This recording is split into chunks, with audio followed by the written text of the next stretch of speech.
now let's talk about animation. So for now, Minsar supports 3 types of animation. The first one is transform animation, which is animating the position, the rotation, and or the scale of your object. You can see that on these spheres, there is an animation, but there are no armatures or bones or that sort of things, okay? They are just animated through their transform properties. You also have to keep in mind that the more elements you have in your animation, the longer it will take to load and render in Minsar, okay? Like, see, on this animation, there are like, well, 500 animated cubes, so it might not be very smooth when you try to process that in Minsar Studio. Also, your visitors might have trouble opening the experience, but as you can see here, technically, it can work on a good phone and with a good network. The second type of animation is the skinned and rigged animation. That is to say, an animation with armatures and bones. Here, the armature and especially the weight of the bones in the skinning can be long to load or even impossible if there are too many bones in it. Also, it's important to keep in mind that one vertex can not be influenced by more than 4 bones at the same time, all right? The last type of animation that Minsar supports is blend shape, shape keys, or morph targets. Different words, same thing.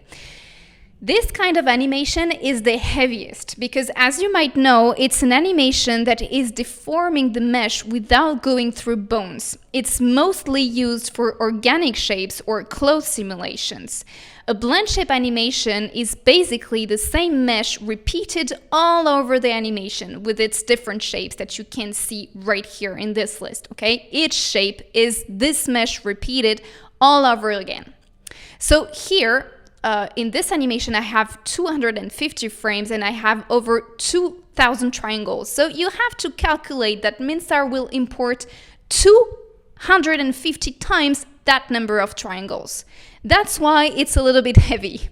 So to keep it at a minimum and the most optimized as possible, in addition to, of course, a low number of triangles, I would recommend to try to design your animation in a small number of frames, maybe like 30 or 60 frames that are looping so that it can be played endlessly, all right? So this works quite well. Again, you are free to push the boundaries further, but I'm just warning you that blend shapes are kind of tricky and very heavy. But, well, let's admit it, it's quite freaking cool too. So let's sum up a bit. Minsar supports transform, skinned, and blend shape animations. Mind the number of elements in a transform animation. Mind the number of bones in an armature. One vertex cannot be influenced by more than 4 bones at the same time. And mind the number of frames and triangles in a blend shape animation.